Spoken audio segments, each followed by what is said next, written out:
Hey, what's up, brothers and sisters? Welcome to another episode of Direct Edition, the channel's Fred Hall Direct Edition. As far as the contest, I'm going to be sending you guys stuff out this Friday. I definitely get paid this Friday, so I'm very happy about that, getting that done.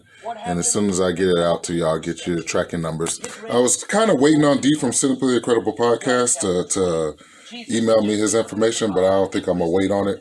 I'm going to go ahead and start sending them out. So, Slim, your stuff is coming. Great Brother Rig, your stuff is coming. Sequential Geek, your stuff is coming. And shout out to Blue Sasquatch, which is a new YouTube channel that I watch. And you girls and guys, be safe out there. Let's do this. Had to stop and refuel.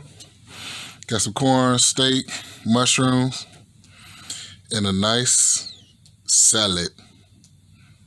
Oh yeah. I'm about to go in. See the eggs on the salad?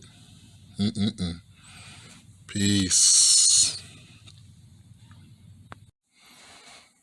Hey, what's up, comic book peeps? Welcome to another episode of Direct Edition, the channel's Fred Hall Direct Edition. Today we're going to be looking at the Transformers I have so far in my collection. And this is one of them. This is giant size Funko Pop Optimus Prime. I love this thing. It's very awesome. And okay, so you know how we do. Let's get into the video. And this episode of Direct Edition is brought to you by Lit by Kimmy, Cooking KD, and Buffet Dogma from China. Alright, so you know how we said we're going to do. Let's get into some Transformers.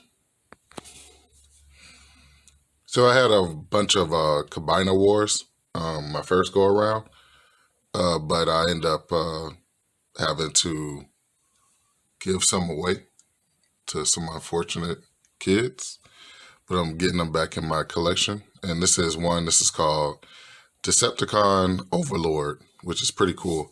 I love his color scheme, the blue, purple, and gray. A lot of people say they're very blockish, which I understand what they're saying.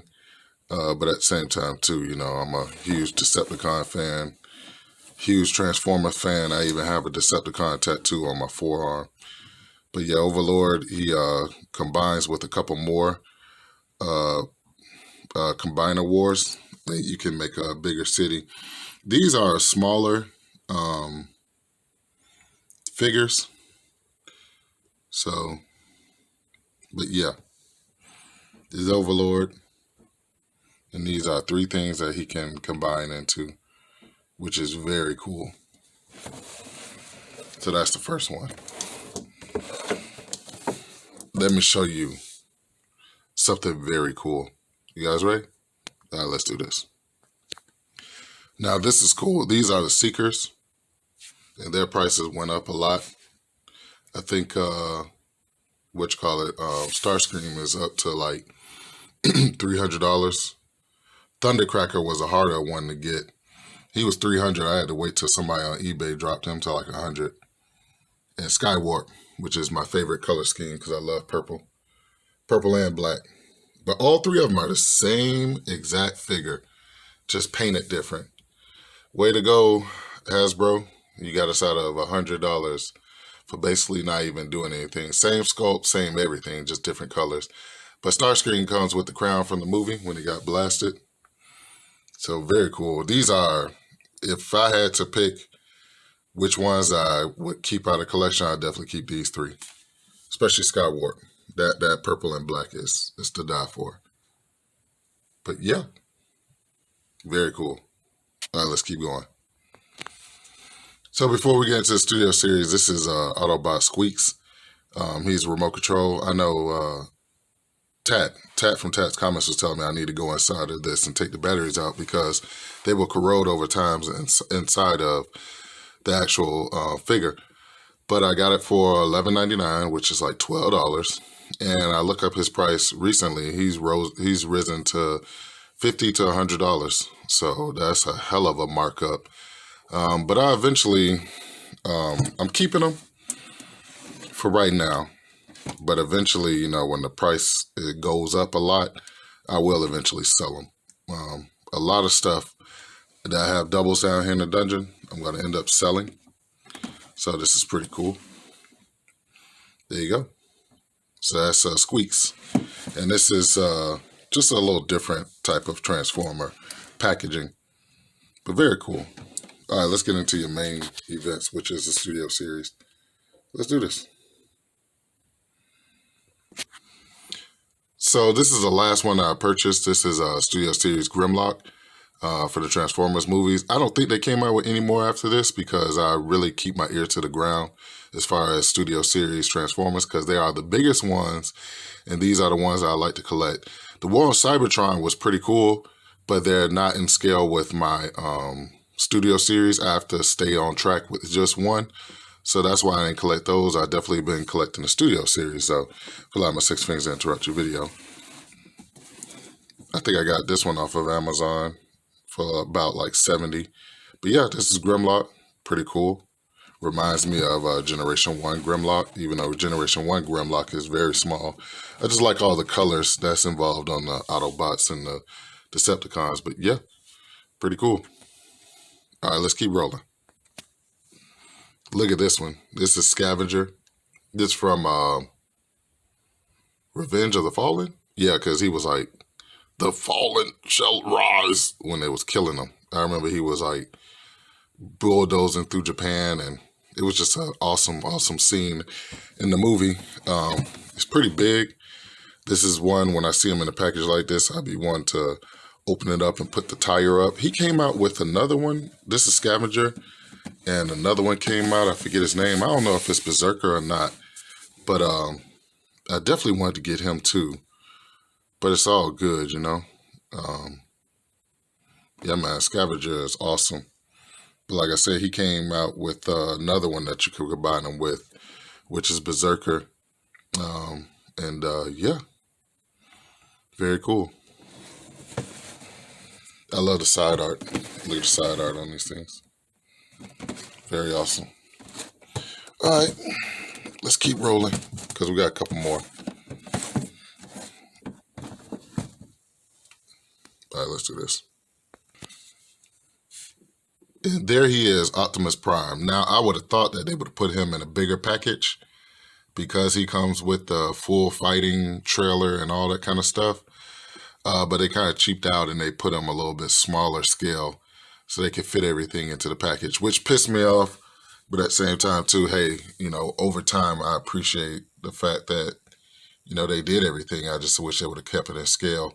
But yeah, this is Optimus Prime. This is when he, you know, got all the power from Jetfire, which you will see in a minute. Jetfire was one of my favorite characters in the movie. He was an old Autobot. But yeah, pretty cool. Looking at the size and everything online, I was like, okay, this is going to be a huge, you know, figure because it has to be huge. It's a lot of dust because they've been in this, you know, certain part of the dungeon. But even though it's in a smaller scale, it's still a pretty cool sculpt, pretty cool Optimus Prime. I definitely have to get my other Optimus Prime back, but yeah. All right, let's keep rolling. Now, this is my favorite Megatron of all time. This is the Growling in Africa Megatron. When he growled and the zebras ran and his head was all jacked up from the first movie. I'm just a huge fan of this figure. And actually, this is one of the figures that I had to go in the actual figure and take the cloak off his head. So I wouldn't say that this is a used action figure, but it has been opened because I had to take the cloak off his head. The cloak was like all on top of his head, which was very funny. But yeah, Megatron. Put him back here with Optimus Prime, where they belong together. Look at this so far. Pretty cool. I love the Studio Series. Also love the Leader Class. Leader Class are the biggest Transformers that you can get. All right, got two more. And here he is, Jetfire. He's actually a Blackbird. And this package is freaking huge, man. When I tell you this package is huge compared to the other packages and heavy, I like this one. I always say when I see this one, planet Earth, it should be planet Dirt. That was my favorite quote from him. Besides when he passed gas and the parachute came out his butt. But yeah, this is the one that gave Optimus Prime all his parts, and Optimus Prime became like bigger and stronger and all that kind of stuff. So this is one of my favorite ones. Now, if you want to see my favorite one, I'm about to show you. But this is right under my favorite one. Let's look at my favorite studio series. And here he is, Shockwave, with the people that blinded his one eye. Oh my God, I wish he would have came with the worm. He does come with the worm. No, that's the tentacle to his gun. If he came with the worm, I would have freaking lost it. But I just remember when he came out of the ground and he was like, Optimus! And they was like, what was that? And it was like, that's what Shockwave. Shockwave is one of the coolest Decepticons, and he's so loyal to Megatron, and he always runs it if anything happens to Megatron. So this is all that comes with it. Shockwave. Remember these two crazy robots from the movies? And this is what Shockwave would turn into, some kind of like tank. And he comes with the parachuter. Very awesome. All right, so there you have it. Pretty cool. All right, take it away, Big Fred. And so once again, I'd like to thank you guys and girls for tuning in to another episode of Direct Edition. The channel is Fred Hall Direct Edition. Like, subscribe, share. Remember words of wisdom. Focus on the ones that show you love. And on the ones that don't show you love, hey, we're just going to keep on rolling without them. The name of the channel is Fred Hall Direct Edition. I will catch you girls and guys later. Be safe out there. Peace.